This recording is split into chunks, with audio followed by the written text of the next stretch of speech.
A naval standoff last month in the Mediterranean Sea has brought relations between Turkey and France to dangerous new lows. Already at odds over a series of issues, the NATO allies have also found themselves on opposite sides in the Libyan war. France has accused Turkey of defying an arms embargo and targeting a French naval ship. Turkey has rejected those accusations and has blasted France for turning a blind eye to atrocities committed by warlord Khalifa Haftar and the flow of weapons to his militias from Egypt and the United Arab Emirates. Haidar Abbasi tells us more. The warlord's power is on the wane. Libya's Khalifa Haftar is in retreat after a series of military defeats. His rebel forces have lost significant territory in recent weeks. This has been the story of Libya for nearly a decade. Near constant fighting has devastated the North African nation. As if that weren't enough, the conflict is at risk of turning into a proxy war, as several world powers are supporting opposing sides. Two of those powers are France and Turkey. Turkey backs the UN-recognized Government of National Accord, or GNA, led by Prime Minister Fayez al-Sarraj. He's based in Tripoli. And France is seen as supporting the warlord Khalifa Haftar. He controls the rival parliament known as the House of Representatives, which sits in the eastern city of Tobruk. Haftar is also backed by Egypt, the United Arab Emirates, and Russian mercenaries. Since April last year, he's been trying to capture Tripoli. But Turkish military power has helped to turn the tide against him. Not everyone's pleased with the result. On the face of it, France and Turkey are on the same side. They're both members of the NATO military alliance. But recently, that friendship has become strained. Last month, Paris accused Turkey's navy of failing to submit to an inspection by a French warship in the Mediterranean. France said it suspected a Turkish vessel of smuggling weapons into Libya, violating a UN arms embargo. But Ankara has rejected the allegations. Macron'un yönettiği veya yönetemediği şu anda Fransa. France is in Libya now only for its own interests and ambitions, with a destructive understanding as it destabilized all of Africa in the past with a colonial approach and bombed and left Libya in 2011. Therefore, the attitude and policies of France, and especially Macron, must be questioned and criticized. First of all, they should be honest and transparent. Then they criticize Turkey. Macron has seen that attacking Turkey does not work in terms of domestic policy. Turkey and Libya agreed to a security deal in November, allowing Ankara to supply the GNA with weapons. Paris insists it's neutral in the conflict and supports peace. But there's evidence of French support for the warlord Haftar, dating back at least 5 years. Anti-tank missiles bought by France from the United States had been found in the hands of Haftar's fighters. And in 2016, a French military helicopter was shot down in Libya, killing 3 French soldiers. So why is France supporting a warlord? It seems Macron is eager to secure lucrative energy deals with Libya. The country has the largest oil reserves in Africa, around 48 billion barrels. And at the moment, that oil is controlled by Haftar and his militias.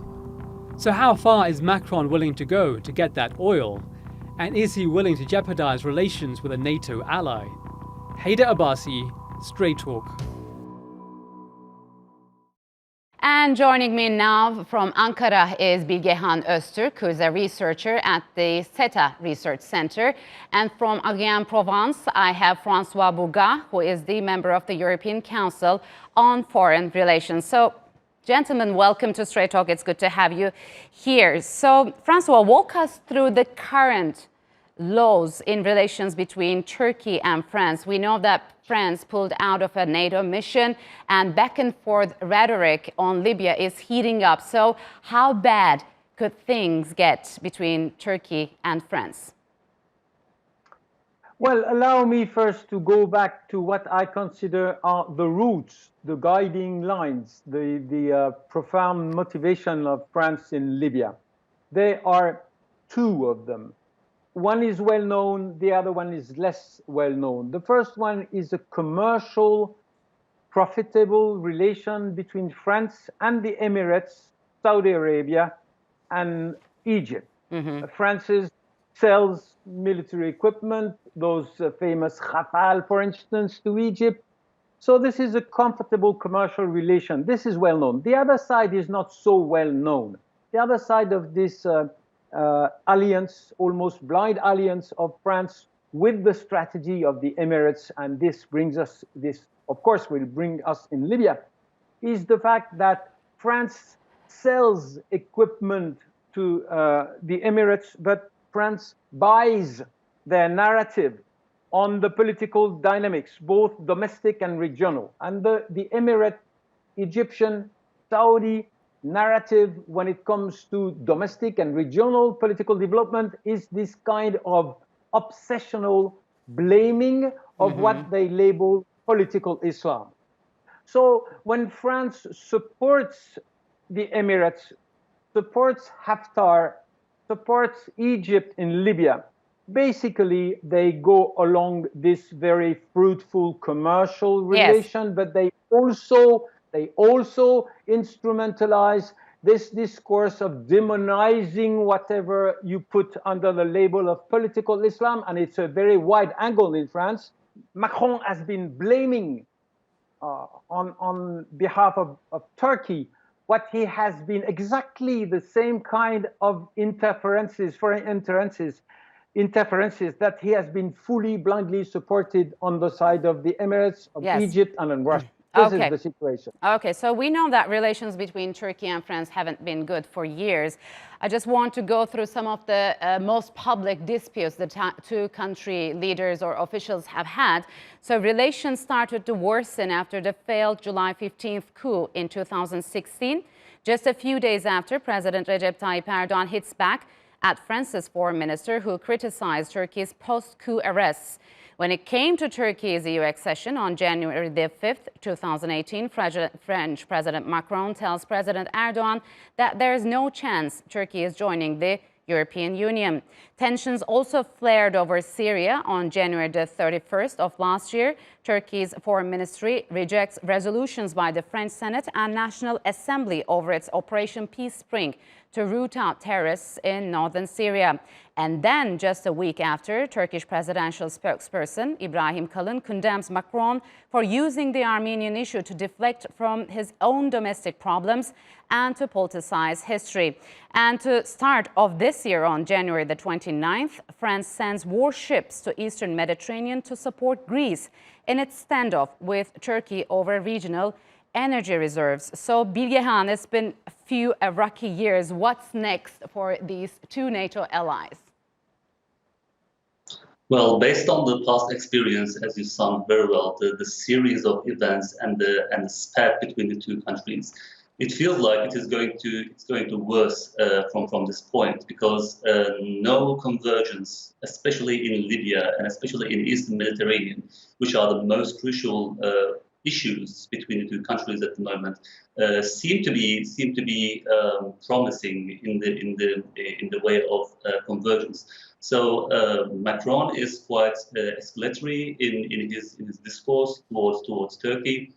He's blaming in an increasing intensity because of the role of Turkey in Libya. So based on the tendency and the dynamics unfolding at the moment, it seems like it's going to worse from here, not for the better.